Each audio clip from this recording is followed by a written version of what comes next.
బంగాళాఖాతంలో ఏర్పడిన అల్పపీడనం వాయుగుండంగా బలపడింది. సోమవారం సాయంత్రానికి ట్రింకోమాల్కు 450 కిలోమీటర్లు, నాగపట్నంకు 740 కిలోమీటర్లు, చెన్నైకి 940 కిలోమీటర్ల దూరంలో కేంద్రీకృతమై ఉంది.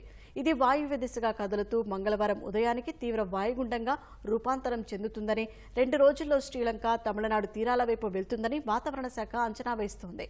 ఈ నేపథ్యంలో ఆంధ్రప్రదేశ్, తమిళనాడు, అండమాన్ నికోబార్ దీవులు, పుదుచ్చేరి ప్రభుత్వాలను అప్రమత్తం చేసింది.